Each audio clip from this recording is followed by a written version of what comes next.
So we are here in the Strand, off to one of my favorite places, the iView. We're going to meet one of our clients. Manufacts is the client. It's a guy called Henner Foerstel I'm meeting, who is the managing partner. We've just recruited this project for them. The field work's happening today. Obviously, I can't tell you about the project. It's very interesting, but I can't tell you about it, confidentiality. But Henner's going to tell you guys a little bit about them, about the work that they do.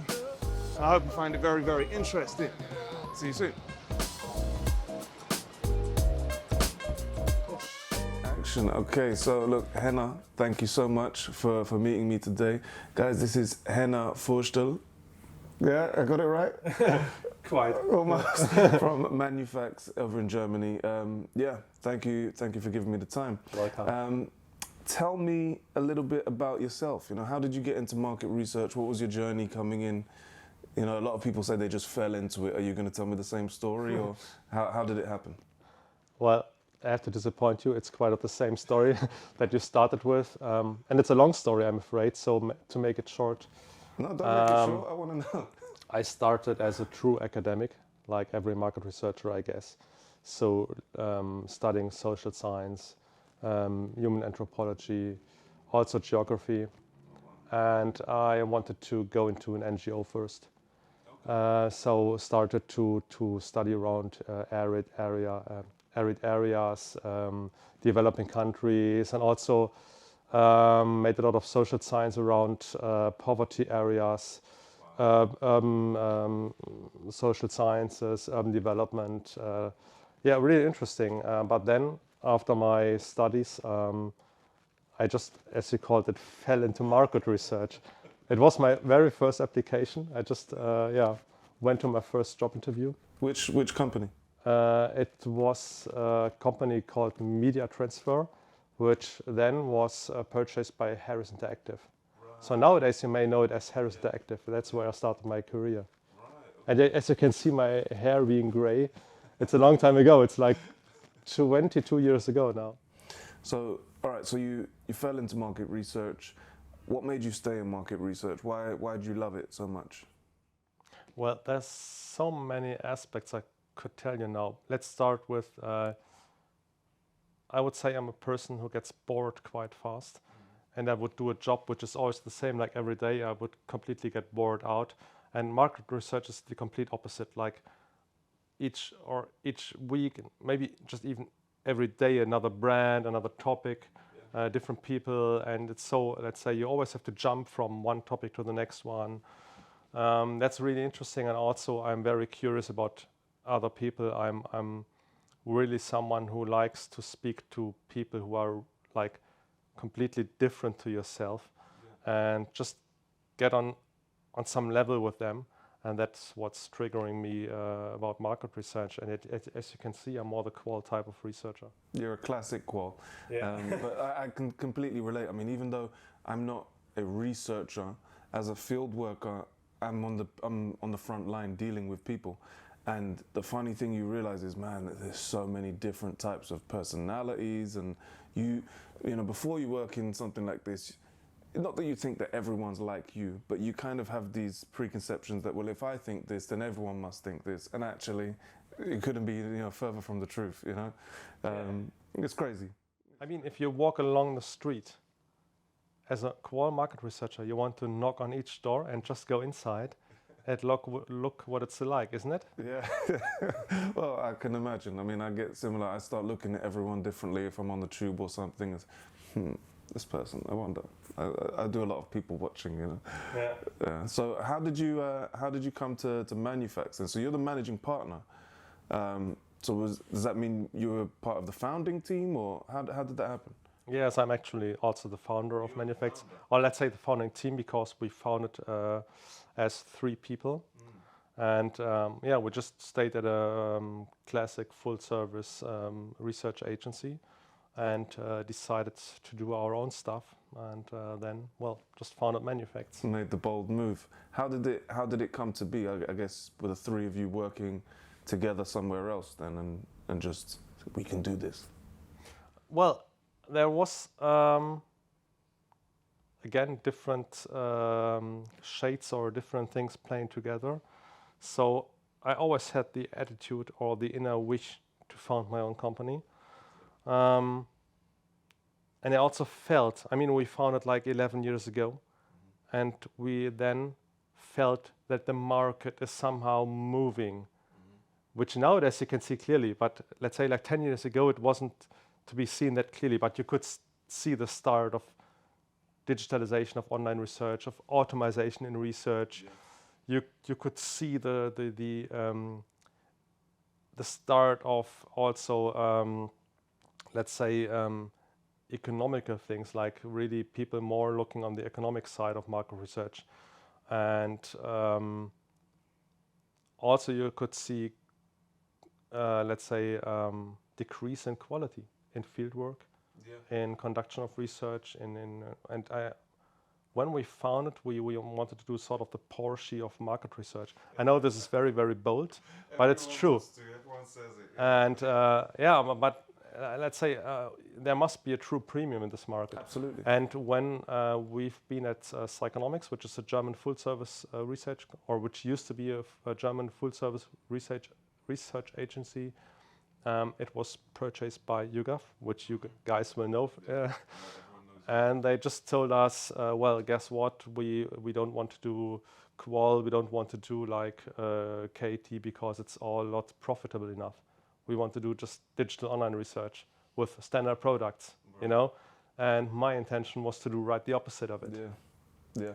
And so the YouGov founders and I sat together. I was really very successful at YouGov. Led the biggest team of them in Germany. And but I told them, well, your path is not my idea.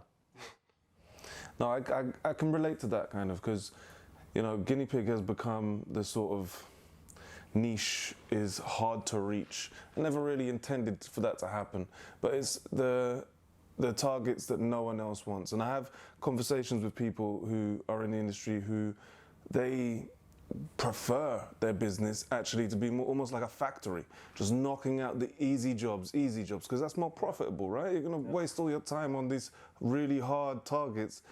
But then, you know, where's the excellence in that? You know, where's the actually being known for something great in that? So I get what you're saying, you know, why, okay, it's not as profitable, but actually it's better. It's something that I can be proud of, you know? Yeah, the problem is if you're working on the profitable side. I mean, of course, I also want to earn money with my company. That's true, but you're always on the, let's say, on the surface of topics. Mm-hmm. And I love to do consultancy. I love to think in strategy. Yeah. I love to really deep dive into topics. Yeah. And you can only do that if you have time for it, and if you have passion. Yeah. And well, that's what we are aiming for. I love it. I love it. So, all right, what would you say then Manufacts specializes in? Is there like a certain niche, or is it sort of broad, general? Well, I have to repeat myself somehow. So we do have a ranking in Germany, which I'm not sure if you're aware of that. So there are several rankings, and one of them is, let's say, amongst smaller companies. With having different labels like the best consultancy, the best innovation, and so on. Right. And we are, let's say, 5-star ranked smaller company, which is the only one in Germany. And we are top 1 ranking in consultancy, and that's our brand core. So what we are really doing pretty well, I guess, is understanding what our clients really want to strive for, what they are aiming with their project. So before we start a project, we make a several hours workshop normally to really understand their business objectives. Yeah. And then once we have understood that, we start creating some sort of questionnaire or guideline, however you call it. And also our footprint is that each guideline or each questionnaire is unique. It's not just the standard one, which is always pulled out when people ask for some, well, let's do a concept test. Okay, well, let's take the older questionnaire, just adapt the brand and just change names. And that's not our way of working. We always make very customized products. Yeah. And also when it comes to reporting, we used to do workshops instead of pure presentations and really try to work with the results and try to follow up with our clients. Yeah, I mean, some of our projects are even don't have any surveys in it, because it's more like, I'm working at the clear border from, let's say, market research to pure consultancy, and that's where we want to stand. Yeah, It's more or less it's I would say it's a fact-based consultancy company. Yeah, no, it sounds amazing. It's the premium, as you said, trying to offer the very best. I love that. I love that. You've answered my second question already, and what makes Manufacts unique then, and you've answered my question. Well, as a managing partner, then what is your day-to-day role in the organization as a whole? I mean, you're here actually conducting the research. Is that the norm for you, or are you, more behind the scenes usually? What's your day-to-day role? It's a bit of everything. So I try to step out of daily business, like moderation, staff, and workshops. I plan to do it since years, but I cannot do it since it's also my passion. And many of our, let's say, beloved clients or good clients want me also to go on the stage and to also perform in terms of moderation. Yeah. But of course, that's not everything. My role is also like business development, doing all the, let's say, marketing stuff. Today, my biggest challenge is finding new stuff, finding new people. It's like I'm spending like maybe 15 to 20% of my working time with that. Yeah, so it's the most important thing, right? Because your team is everything. No, I totally get that. Yeah, so it's that's maybe my biggest let's say issue today. And I'm also trying to develop new, let's say, not tools, but new ideas of how we could do market research. For example, last year or even 2 years ago, we invented a new format for qualitative research without moderation. What? Yeah. What? We call that blind date. So it's people sitting together having sort of a group discussion or a duo interview without moderation. Very cool. So how does that work? It works. So it's I trust you. Yeah.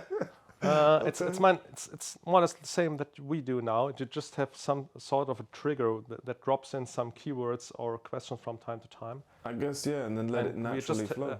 Keep people talking together and have them also choose a little bit their own way or weighting the topics on their own. It's very interesting. And we also had like a research camp last year, which was extremely successful, doing a workshop for 2 days. Ongoing, like a weekend, Saturday, Sunday.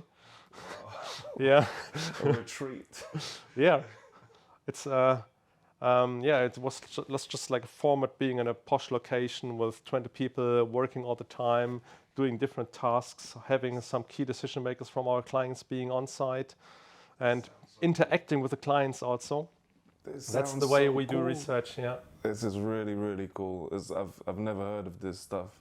I mean, maybe people are I've never heard of anyone doing that stuff. So no, every year we want to do something new. Yeah. That's our challenge. That's awesome. That's really, really cool. Yeah. And I think the key, let's say the stakeholder engagement, getting people who are really make decisions out of that into the game, that's the key thing in the future. Because our claim, sorry to be so promotional today, but our claim is make better decisions. And that's the very core of everything at the end. It's the whole point of what we're doing here, right? It's the whole point of market research. So if you're not delivering that, then what is the point? What are you doing, Data. Numbers, statistics, headlines. Okay, so you do quite a lot of international, at least we've supported you guys with the UK side of your international. What would you say is the biggest challenge that you have with international research when you're trying to conduct research in other markets? Yeah, so we are doing a lot of international research. And today I'm in UK, a colleague of mine is in the US right now. Yes, last week I've been in Sweden, next week will be France, so it's really like very international, also China, Asia, whatever. Yeah, well, no, it's simply exhausting, but the question was what's so special about international research? Well, no, what's so challenging about it? Yeah. Is it challenging? It is. It took us years to find the right partners. You really have to partners on site that you can rely on. You cannot steer everything from one country. You have to have very skilled, good recruiters that are on eye level with you or who know what you're aiming for. You need to have very good moderators that can get on your strategic level. Yeah. And I would say the biggest thing is to really be into it. So personal supervision on site is very important. Also get the feeling, talk to moderators, go and have a beer with them maybe afterwards, and also get the real story afterwards, like on a meta level, you know. And that's what most people don't do. We are always supervising 80 to 90% of every focus group which is done for Manufacts in the world. That is something unique actually, because often when it comes to the international, it's just sort of outsourced everything. And sure, maybe that works for some things, but what you're saying, actually having someone from your team there 80% of the time, of course it's going to work better. That makes sense. That makes perfect sense. Well, okay, wrapping up then, last question. What is the most interesting research project, if you can tell me, if it's not too confidential, the most interesting research project you've worked on in the last 12 months? I think it's part of what I've told before, this research weekend. And this was only one puzzle piece of a large puzzle. The project was building a new brand position for an international German brand, world-leading manufacturer. And we could start from the very zero on, do some basic qual research, brand positioning research, and then have some workshops with our client, shaping a new concept or a new potential brand value proposition and testing that around the world again. And this was composed by qual, quant, parts, also this research weekend, even with stakeholders, where we even had people build the brand, really like where you gave them boxes with material and they could really like build their brands with they could build brand worlds, like dioramas, you know, and talk about them and everything. So, and we also imitated some sort of TV shows in it. You know, like there's one format in UK, I think it's the Lion's Den. Dragon's Den. The Dragon's Den, whatever, so where startups can sort of pitch. And that's also what we try to do in our workshops. And this is everything, we include everything like this in our research concept. And it was funny. It was, let's say, like even our client said it was one of the best projects ever they had.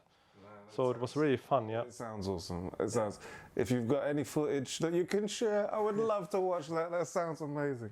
I can show you some pictures afterwards if you like. Yes, please. Yes, please. Yes, please do share. Okay, well, look, I know you've got your next session coming up, so I'll try and wrap it up quick. I mean, do you have anything else you want to share with the LinkedIn verse about Manufacts? Well, maybe the biggest thing is, if you're interested in working at Manufacts, and if you're not working for a guinea pig, let's give it a try. I'm also interested in English native speakers. Hello, I'm Henner. Nice to meet you.